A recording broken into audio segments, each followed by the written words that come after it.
नमस्कार दोस्तों। आज हम हिंदी साहित्य की सबसे महत्वपूर्ण पुस्तक हिंदी साहित्य का इतिहास के प्रथम संस्करण का वक्तव्य पढ़ेंगे, है ना। आज हम आचार्य रामचंद्र शुक्ल के किताब से उन्हीं के द्वारा प्रथम संस्करण का वक्तव्य पढ़ेंगे। इसमें शुक्ल जी बताते हैं कि उन्होंने हिंदी साहित्य का इतिहास किस प्रकार लिखा और किस काल विभाजन को कैसे किया, है ना। आगे देखते हैं तो शुरू करते हैं फिर प्रथम संस्करण का वक्तव्य। हिंदी के कवियों का एक वृत्त संग्रह ठाकुर शिव सिंह सेंगर ने सन 1833 ईस्वी में प्रस्तुत किया था। तो बहुत इम्पोर्टेंट है, मैंने हाईलाइट करके भी रखा है। ये क्रम से भी दिया हुआ है, तो आप भी उसी प्रकार से इसको अंडरलाइन करते जाएंगे और आपका एक नोट्स तैयार होते जाएगा। तो कवियों का एक वृत्त संग्रह ठाकुर शिव सिंह सेंगर ने सन 1833 ईस्वी में प्रस्तुत किया था। उसके पीछे सन 1889 में डॉक्टर अफसर ग्रियर्सन ने modern vernacular literature of northern Hindustan के नाम से एक वैसे ही बड़ा कवि वृत्त संग्रह निकाला। तो सबसे पहले ठाकुर शिव सिंह सेंगर 1833 में, उसके बाद 1889 में जॉर्ज ग्रियर्सन, है ना। काशी की नागरी प्रचारणी सभा का ध्यान आरंभ में ही इस बात की ओर गया कि सहस्त्रों हस्तलिखित हिंदी पुस्तकें देश के अनेक भागों में राज पुस्तकालयों तथा लोगों के घरों में अज्ञात पड़ी है। तो सबसे पहले किसका ध्यान गया कि घरों में, राज पुस्तकालयों में जो अज्ञात पुस्तक है वो पड़ा हुआ है। तो काशी की नागरी प्रचारणी सभा का ध्यान देने वाली बात है। अतः सरकार की आर्थिक सहायता से उसने सन 1900 से पुस्तकों की खोज का काम हाथ में लिया और सन 1911 तक की खोज की। अपने 8 रिपोर्टों में सैकड़ों अज्ञात कवियों तथा ज्ञात कवियों की अज्ञात ग्रंथों का पता लगाया। अब ये भी इम्पोर्टेंट है कि कब उसने पता लगाया, कब से काम शुरू किया। तो 1900 से पुस्तकों की खोज का काम हाथ में ले लिया था सन 1900 में, है ना। और 1911 तक के खोज की अपनी 8 रिपोर्टों में सैकड़ों अज्ञात कवियों तथा ज्ञात कवियों का अज्ञात ग्रंथों का पता लगा लिया। तो दोनों जो ईस्वी है इम्पॉर्टेंट है। सन 1913 में इस सारी सामग्री का उपयोग करके, बहुत इम्पॉर्टेंट हमारे लिए, बहुत महत्वपूर्ण, कि सन 1913 में इस सारी सामग्री का उपयोग करके मिश्र बंधु श्री पंडित श्याम बिहारी मिश्र आदि ने अपना बड़ा भारी कवि वृत्त संग्रह मिश्र बंधु विनोद, जिसमें वर्तमान काल के कवियों और लेखकों का भी समावेश किया गया है, 3 भागों में प्रकाशित किया गया। तो इससे हमें पता चल रहा है कि क्रम यहाँ से शुरू होता है, शिव सिंह सेंगर, है ना, फिर ग्रियर्सन और उसके बाद मिश्र बंधु विनोद। तो मिश्र बंधु विनोद कितने भागों में प्रकाशित किया? 3 भागों में। अब जो हमारे लिए इम्पोर्टेंट है उसको देखते हैं, है ना। जो कोटेशन है, जो सीधे के सीधे प्रश्न पूछा गया है यूजीसी नेट में। देखिए हमने लिख के रखा हुआ है कि 2025 के यूजीसी नेट में ये कोटेशन, ये पंक्ति जो कि आचार्य रामचंद्र शुक्ल जी का है, पूछा गया है। सारे रचना काल को केवल आदि, मध्य, पूर्व, उत्तर इत्यादि खंडों में आंखें मूंद कर बांट देना, यह भी न देखना कि खंड के भीतर क्या आता है और क्या नहीं, किसी वृत्त संग्रह को इतिहास नहीं बना सकता। Very important. चलिए आगे देखते हैं, आगे हमारे लिए क्या इंपॉर्टेंट है उनका कोटेशन, यहाँ से देखते हैं, है ना। लाइन यहाँ से शुरू होती है, जैसे यदि किसी काल में 5 ढंग की रचनाएं 10, 5, 6, 7 और 2 के क्रम में मिलती है, तो जिस ढंग की रचना की 10 पुस्तकें हैं उसकी प्रचुरता कही जाएगी। अब देखिए इसमें उन्होंने आदिकाल का नाम विरगाथा काल क्यों रखा उसको बताया है ना। तो हमारे लिए इम्पोर्टेंट है कि आदिकाल का नाम विरगाथा काल क्यों रखा गया था। देखते हैं, उक्त काल के भीतर 2 प्रकार की रचनाएं मिलती है। किस काल के भीतर? आदिकाल के भीतर, है ना। एक तो अपभ्रंश की और दूसरे देश भाषा, जिसको बोलचाल की भाषा उन्होंने कहा है। अपभ्रंश की पुस्तकों में कई तो जैन के धर्म तत्व निरूपण संबंधी जो साहित्य की कोटि में नहीं आती। अच्छा, मतलब अपभ्रंश की पुस्तकों जो कि जैन धर्म निरूपण है से संबंधी है, उसको उन्होंने साहित्य के कोटि में नहीं माना है। और जिनका उल्लेख केवल यह दिखाने के लिए किया गया है कि अपभ्रंश भाषा व्यवहार कब से हो रहा है ना, कब से अपभ्रंश भाषा का व्यवहार हो रहा है, यह दिखाने के लिए उन्होंने सिर्फ इसको लिखा है। साहित्य के कोटि में आने वाली रचनाओं में कुछ तो भिन्न भिन्न विषयों पर फुटकल दोहे हैं, जिनके अनुसार उस काल की कोई विशेष प्रवृत्ति निर्धारित नहीं की जा सकती। चलिए तो देखते हैं कि साहित्यिक पुस्तकें उनके द्वारा कौन कौन सी है, बहुत इम्पॉर्टेंट है। उन्होंने 4 साहित्यिक पुस्तकें माना है।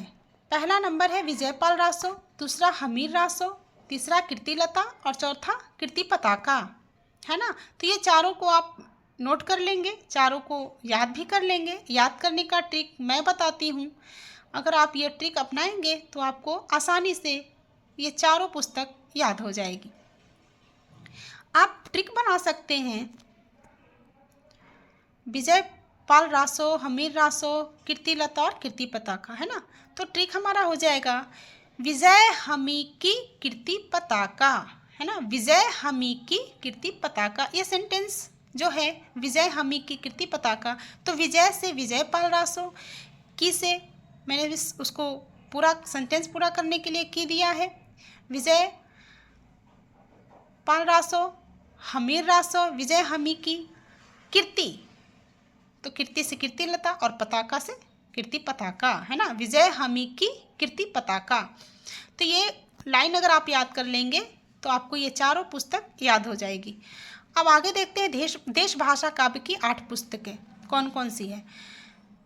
खुमान रासो, 5वां नंबर हमारा खुमान रासो, विसलदेव रासो, पृथ्वीराज रासो, जयचंद्र प्रकाश, जयमंग जस चंद्रिका, परमाल रासो, आल्हा का मूल रूप, है ना, जिसको आल्हा उदल के नाम से हम लोग जानते हैं, खुसरो की पहेलियाँ आदि, विद्यापति पदावली। अब ये हमारे लिए 12 पुस्तक बहुत महत्वपूर्ण हो जाता है। 12 पुस्तक में 4 साहित्यिक कोटि की पुस्तकें और 8 देश भाषा काव्य कोटि की पुस्तकें। चलिए अब इन्होंने लिखा है कि इन्हीं 12 पुस्तकों की दृष्टि से आदिकाल का लक्षण निरूपण और नामकरण हो सकता है। इनमें से अंतिम दो यानी खुसरो की पहेलियाँ और विद्यापति पदावली तथा विसलदेव रासो को छोड़कर, यानी कि 3 पुस्तक को छोड़कर सब ग्रंथ वीरगाथात्मक ही है। ठीक है, 3 पुस्तक को छोड़कर जो हमारा 9 पुस्तक बचा वो सारे के सारे वीरगाथात्मक पुस्तक हैं। अतः आदिकाल का नाम वीरगाथा काल ही रखा जा सकता है। अब हमको समझ में आ गया, हम सब समझ गए हैं कि उन्होंने आदिकाल को वीरगाथात्मक काल क्यों कहा है। तो प्रश्न बन सकता है ना, डिस्क्रिप्टिव प्रश्न भी पूछा जा सकता है कि आदिकाल को वीरगाथात्मक नाम क्यों दिया गया है, वीरगाथा काल क्यों कहा गया है, लिखें। तो आप आसानी से लिख देंगे। आपको ये 12 पुस्तक को जिक्र करना होगा, बताना होगा। आगे देखते हैं। अब इसमें इन्होंने लिखा है कि मिस्र बंधुओं ने इस आदिकाल के भीतर इतनी पुस्तकों की और नामावली दी है ना। 12 पुस्तक को छोड़कर जो शुक्ल जी ने 12 पुस्तक की बातें कही हैं उसको छोड़कर मिस्र बंधुओं ने इस आदिकाल के भीतर इतनी पुस्तकों की और नामावली दी है। पहला है भगवद गीता, वृद्ध नवकार, वर्तमान, संवत्सार, पत्तली, अनन्य योग, जम्बूस्वामी रामा, रैवतगिरी रासा, नेमिनाथ चौपई, उपदेशमाला, जिसको उपदेशमाला भी कहते हैं। इनमें से नंबर 1 तो पीछे की रचना है ना, भगवद गीता की बातें हो रही है कि भगवद गीता जो है नंबर 1 जो है वो पीछे की रचना है, जैसा कि उसकी इस भाषा से स्पष्ट है। तेही दिन कथा किन मन लाई, लाइन जी दिया हुआ है उसको भी हम लोग देख लेते हैं। तेही दिन कथा किन मन लाई, हरि के नाम गित चित आई, सुमिरो गुरु गोविंद के पाऊँ, अगम अपार है जाकर नाऊँ। अब देखिए ये इन्होंने भगवद गीता का लाइन दिया है, तो प्रश्न पूछ सकता है कि तेही दिन कथा किन मन लाई, हरि के नाम गित चित आई, ये कौन से पुस्तक का चौपाई है, कौन से पुस्तक का पंक्ति है। तो आप आसानी से अब लिख देंगे कि भगवद गीता का, है ना। अब आगे जो हमारे लिए इम्पोर्टेंट है उसको भी देख लेते हैं। अब रही शेष 9 पुस्तकें, है ना। 3 की बातें हो गई थी ना, विसलदेव रासो, खुसरो की पहेलियाँ और विद्यापति, ये 3 पुस्तकों की बातें हो गई थी। अब रही शेष 9 पुस्तकें। उनमें से नंबर 2, 7, 9 और 10 जैन धर्म के तत्व निरूपण पर है। तो अब नंबर 2, 7, 9 और 10 कौन कौन है देख लेते हैं। नंबर 2 हमीर रासो, 7 पृथ्वीराज रासो, 9 जयमयंक जस चंद्रिका और 10 परमाल रासो। ये जो है जैन धर्म के तत्व निरूपण पर है और साहित्य को कोटि में इसको नहीं मानते हैं शुक्ल जी। नंबर 6 योग की पुस्तक है। नंबर 6 में कौन है, तो विसलदेव रासो। ठीक है। नंबर 3 और 4 केवल नोटिस मात्र है। तो प्रश्न बन सकता है कि कौन से पुस्तक सिर्फ नोटिस मात्र कहा है शुक्ल जी। तो नंबर 3 और 4 में कौन सा है देख लेते हैं। नंबर 3 और 4 में है कीर्तिलता और कीर्ति पताका। ठीक है, चलिए आगे देखते हैं। इस प्रकार केवल 2 साहित्यिक पुस्तकें बची जो वर्णनात्मक डिस्क्रिप्टिव है। एक में नंद के ज्योनार का वर्णन है और दूसरे में गुजरात के रैवत पर्वत का। तो हम लोगों को देखना होगा कि 3 और 4 नोटिस मात्र है, तो 2, 7, 9, 10, 3, 4 को छांटते हैं तो पता चलेगा कि किसमें नंद का ज्योनार का वर्णन है और किसमें गुजरात के रैवत पर्वत का। तो देख लेते हैं, छांटना पड़ेगा। 2, 7, 9, 10 है ना, 2, 7, 9, 10। 2 आप देख लीजिए, 2 हमीर रासों को हटा देते हैं, 7 पृथ्वीराज रासों को हटाना होगा और जयमयंक जस चंद्रिका और परमाल रासो। अब बाकी तो दो जो था कीर्तिलता और कीर्ति पताका वो भी हमारा नोटिस मात्र है। तो बच गए विजयपाल रासो और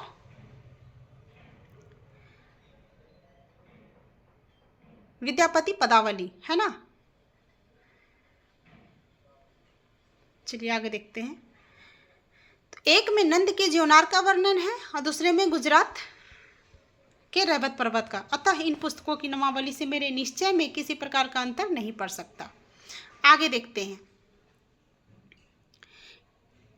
आगे जो हमारे लिए इम्पोर्टेंट है, ये पैराग्राफ बहुत इम्पोर्टेंट है। एक ही काल और एक ही कोटि की रचना के भीतर जहाँ भिन्न भिन्न प्रकार की परंपराएं चली हुई पाई गई हैं, वहाँ अलग अलग शाखाएं करके सामग्री का विभाग किया गया है। जैसे भक्ति काल की बातें हो रही है। भक्ति काल के भीतर पहले तो 2 काव्य धाराएं निर्गुण धारा और सगुण धारा निर्दिष्ट की गई है। फिर प्रत्येक धारा की 2 शाखाएं स्पष्ट रूप से लक्षित हुई है। निर्गुण धारा की ज्ञानाश्रय शाखा और प्रेम मार्गी, जिसको सूफी भी कहते हैं, प्रेम मार्गी शाखा, तथा सगुण धारा की राम भक्ति शाखा और कृष्ण भक्ति शाखा। इन धाराओं और शाखाओं की प्रतिष्ठा यूं ही मनमाने ढंग पर नहीं की गई है। उनकी एक दूसरे से अलग करने वाली विशेषताएं अच्छी तरह दिखाई भी गई है और देखते ही ध्यान में आ भी जाएंगी। तो इसमें हम लोगों ने क्या जाना कि भक्ति काल के भीतर 2 काव्य धाराएं फूटी, है ना, पहला निर्गुण धारा और दूसरा सगुण धारा। अब फिर से दोनों की अलग अलग शाखाएं फूटी। निर्गुण धारा में ज्ञानाश्रयी शाखा और प्रेम मार्गी शाखा, है ना। निर्गुण धारा में ज्ञानाश्रयी और प्रेमाश्रयी शाखा तथा सगुण धारा में राम भक्ति और कृष्ण भक्ति शाखा। तो ये जानने को मिला हम लोगों को। अब आगे देखते हैं रीतिकाल के भीतर। तो रीतिकाल के भीतर रीतिबद्ध की जो परंपरा चली है उसका उपविभाग करने का कोई संगत आधार मुझे नहीं मिला। शुक्ल जी कह रहे हैं कि रीतिबद्ध की जो परंपरा चली है रीतिकाल के भीतर उसका उपविभाग करने का कोई संगत आधार मुझे नहीं मिला। रचना के स्वरूप आदि में कोई स्पष्ट भेद निरूपित किए बिना विभाग कैसे किया जा सकता है। आगे उन्होंने लिखा है रीतिकाल के बारे में ही, जो हमारे लिए इम्पोर्टेंट है कि रीतिकाल के संबंध में 2 बातें और कहनी है। क्या क्या कहनी है। इस काल के कवियों के परिचयात्मक वृत्तों की छानबीन में मैं अधिक नहीं प्रवृत्त हुआ हूँ, क्योंकि मेरा उद्देश्य अपने साहित्य के इतिहास का एक पक्का और व्यवस्थित ढांचा तैयार करना था, है ना, खड़ा करना था, ना कि कवि कीर्तन करना। तो इम्पोर्टेंट है, ये जो कोटेशन है ये बहुत इम्पोर्टेंट है। देखते हैं।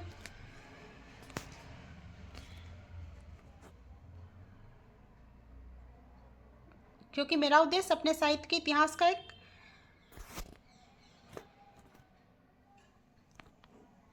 रीतिकाल के संबंध में दो बातें और कहनी है। इस काल के कवियों के परिचयात्मक वृत्तों की छानबीन में अधिक नहीं प्रवृत्त हुआ हूँ, क्योंकि मेरा उद्देश्य अपने साहित्य के इतिहास का एक पक्का और व्यवस्थित ढांचा, यहाँ से लाइन शुरू होता है, क्योंकि मेरा उद्देश्य अपने साहित्य के इतिहास का एक पक्का और व्यवस्थित ढांचा खड़ा करना था, न कि कवि कीर्तन करना। यह कोटेशन बहुत इंपॉर्टेंट है। अतः कवियों के परिचयात्मक विवरण मैंने प्रायः मिश्र बंधु विनोद से ही लिए हैं। रीतिकाल के जो कवियों का इन्होंने परिचयात्मक वृत्त लिखा है, उसमें इन्होंने सहारा लिया है मिश्र बंधु विनोद का। ठीक है, आगे देखते हैं। रीतिकाल की बातें हो रही है कि रीतिकाल या और किसी काल के कवियों की साहित्यिक विशेषताओं के संबंध में मैंने जो संक्षिप्त विचार प्रकट किए हैं, वे दिग्दर्शन मात्र के लिए इतिहास की पुस्तकों में किसी कवि की पूरी क्या अधूरी आलोचना भी नहीं आ सकती। किसी कवि की आलोचना लिखनी होगी तो स्वतंत्र प्रबंध या पुस्तक के रूप में लिखूंगा। बहुत प्रसिद्ध कवियों के संबंध में थोड़ा विस्तार से लिखना पड़ा है, पर वह भी विशेष प्रवृत्तियों का ही निर्धारण किया गया है। यह आवश्यक है कि उनमें से कुछ प्रवृत्तियों को मैंने रसोपयोगी और कुछ को बाधक कहा है। आगे देखते हैं आधुनिक काल के बारे में उन्होंने क्या क्या कहा है। आधुनिक काल में गद्य का आविर्भाव सबसे प्रधान साहित्यिक घटना है। इंपॉर्टेंट है, कोटेशन है। पूछा जा सकता है कि आधुनिक काल के गद्य का आविर्भाव सबसे प्रधान साहित्यिक घटना है, किस आलोचक की पंक्ति है?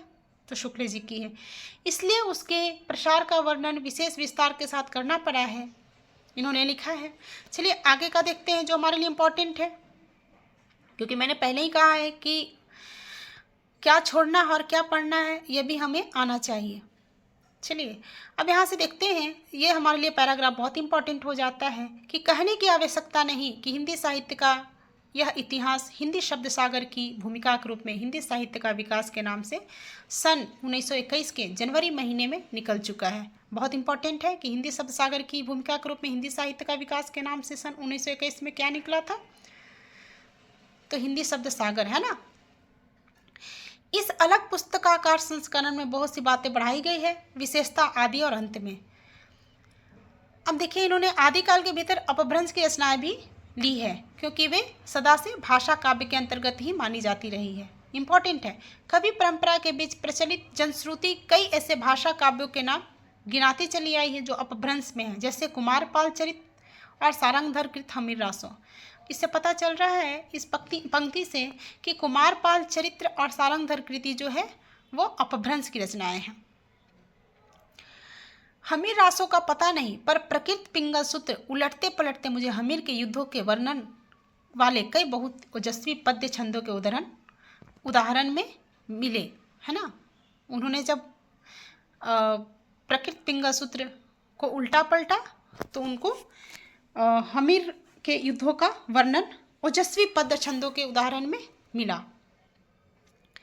आगे देखते हैं, आगे उन्होंने मिश्र बंधु विनोद के बारे में लिखा है कि मिश्र बंधुओं के प्रकांड कविवृत्त संग्रह मिश्र बंधु विनोद का उल्लेख हो चुका है ना।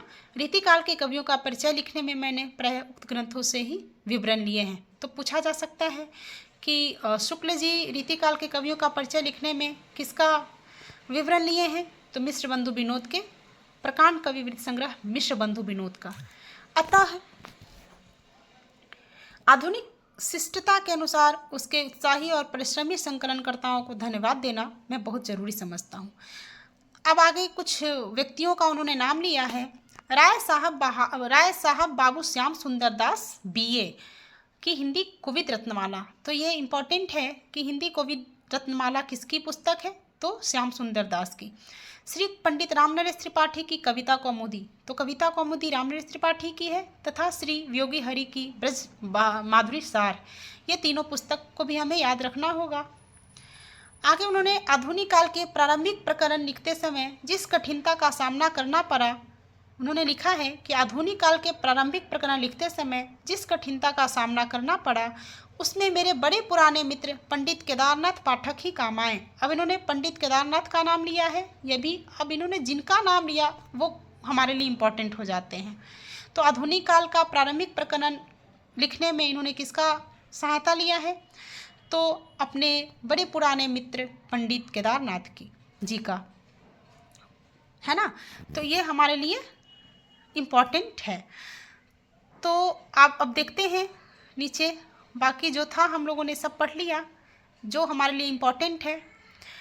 देखिए यहाँ लिखा हुआ है कि काशी आषाढ़ शुक्ल है ना 5/1986 रामचंद्र शुक्ल यहाँ नाम लिखा हुआ है। तो हम लोगों ने देखा प्रथम संस्करण का वक्तव्य जो हमारे लिए बहुत इम्पोर्टेंट है। इसमें क्या इम्पोर्टेंट है, क्या नोट्स बनाना है, किसको लिखना है, वो सब आप लोग लिख लेंगे, देख लेंगे। और दोस्तों अगर आपको यह वीडियो उपयोगी लगा हो तो चैनल को सब्सक्राइब ज़रूर करें और आगे भी हिंदी साहित्य के महत्वपूर्ण टॉपिक ऐसे ही पढ़ते रहें। मेरे साथ बने रहने के लिए बहुत बहुत धन्यवाद। पेशेंस भी एक बहुत बड़ी चीज़ होती है, अगर आप पेशेंस रखेंगे तभी आप कुछ सीख पाएंगे। चलिए बहुत बहुत धन्यवाद, मिलते हैं अगले वीडियो में।